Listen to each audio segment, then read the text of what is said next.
Well, like McKinney High, the North Bulldogs start 0-1. It was a 42-10 loss to crosstown rival McKinney Boyd as Coach Mike Fecci joins us now. And Mike, what do you take overall from Friday night in Week 0? I think there's a lot of positives you can take from that. You know, we try real hard to always find positives in everything, and I think a positive that came out of Friday, and I thought we played hard till the very bitter end. You know, we played with a lot of passion, we played with a lot of guts, and as I told them Saturday, and I told them again today, guys, if you guys will keep playing with that type of effort and that type of passion, good things are going to happen to us. You know, we as coaches can correct all the, alignment mistakes or technique mistakes, but we can't correct effort mistakes, and we didn't have any effort mistakes Friday. So we feel good about that, and we can come out of that thing. We came out of it relatively healthy, and we're going to be better for that game later on down the line.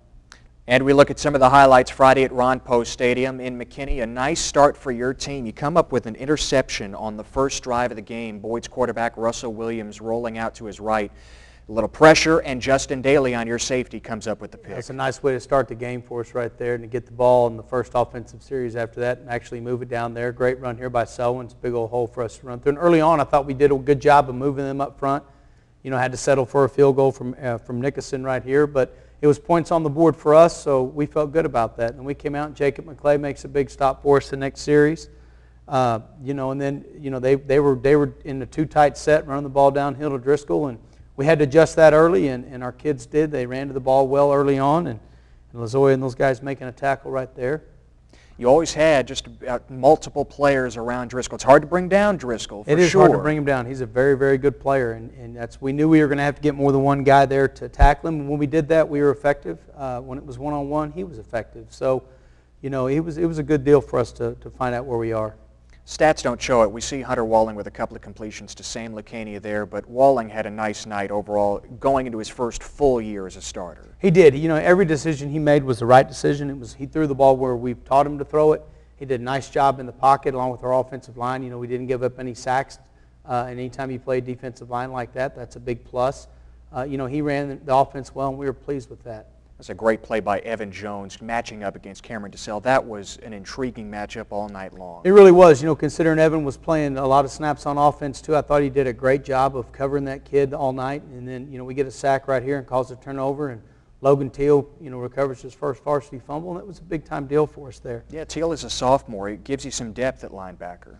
He did. It was nice to see, and then he got some other guys coming in here, Ed Garcia and guys like that, and then Selwyn, this touchdown run by Selwyn, he breaks some tackles and gets upfield and takes it and gets us a score. But yeah, we were able to get some guys in there late in the game, some younger kids to get them some action, and hopefully, like I said earlier, that kind of stuff will benefit us on down the line.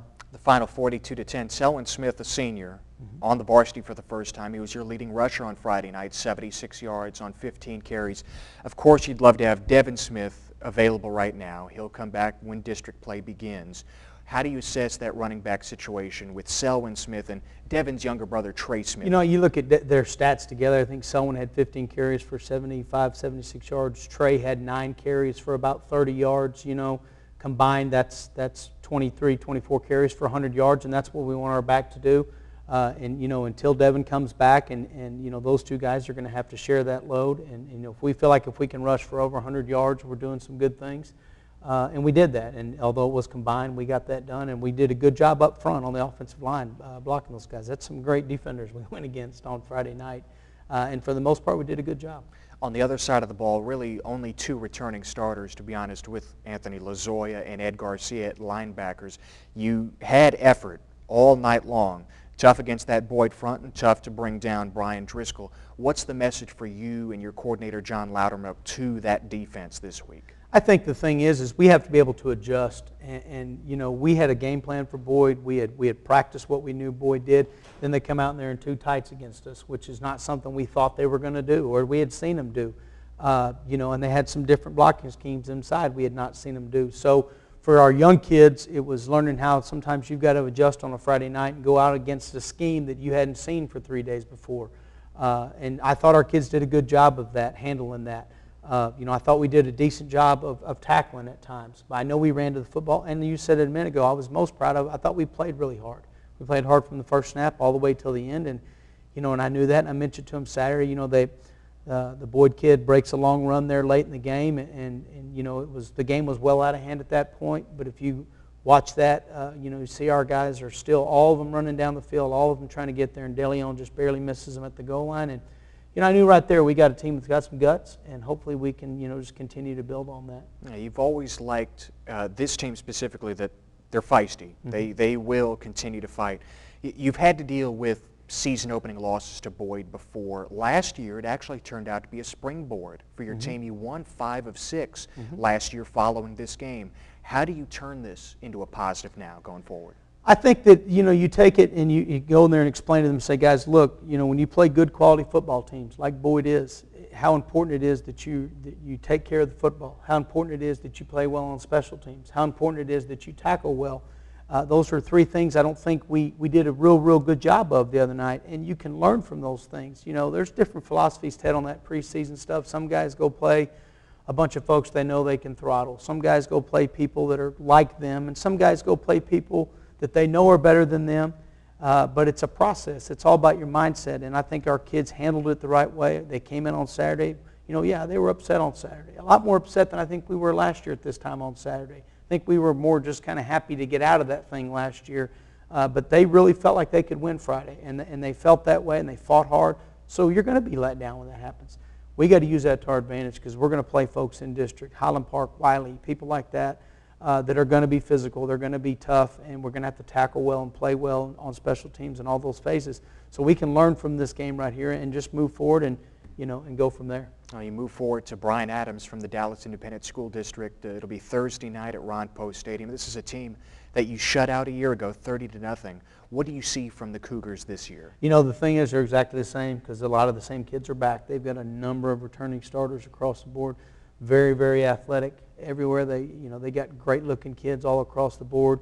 They run the ball well. They throw the ball well. They'll blitz you. They'll bring a lot of people, a lot of pressure on you from defense. And so, it's going to be a big challenge for us. Again, it's all a process. We're going to play teams like that in district. They're going to have great athletes everywhere, and we'll have to go out. It's a short week, which is nice. When you don't play well on Friday, you always want that short week the next week, so you can get right back out there and get after it. And so we'll hopefully go over there and get after them and work out for us. Yeah, BA has 16 starters back.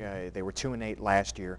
Their quarterback returns, Jalen Jordan. He threw for 1,300 yards last year, but this is a guy that you held in check last season. In fact, you intercepted him twice. Yeah, and hopefully we can do that again. As I look at him this year compared to last year, what he's a lot better at this year is if stuff breaks down, whereas last year if stuff broke down, he'd kind of run around and throw it up and hope somebody on his team caught it. Stuff breaks down now, the guy takes off. So it's going to be imperative that we stay in our pass rush lanes and we get pressure on him, force him to make some throws he doesn't want to make, and not give him an out, because he'll do that. He'll take off and go.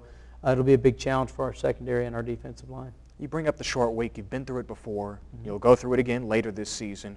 What about that Thursday game affects your preparation, and how do you compensate? It affects it because obviously, it's obvious you lose a day of workout, but it's something we have in district. We play Pierce on a Thursday night in district. So, you basically have to get the kids to understand that it's, hey, we've only got 2 days, and we've got to make both days great days. You can't afford, to not have a great day. If you got a 3-day week and you don't have a great day, it's not what you want, but you still got 2. You don't have that case. We've got 2 quality days to get ready for them. And like I say, you come off a tough loss like we did, they just want to get back out there again. They just want to play again. And it's going to afford us the opportunity to do that. We got a home game. We don't have to go all the way down there to Dallas this year, so we feel good about all that. Mike, best of luck this week. We'll see you. Thanks, Ted. Mike Fecci, head coach of the North Bulldogs. They look to even their record this Thursday night. Bryan Adams comes to town, 7 o'clock kick at Ron Post Stadium.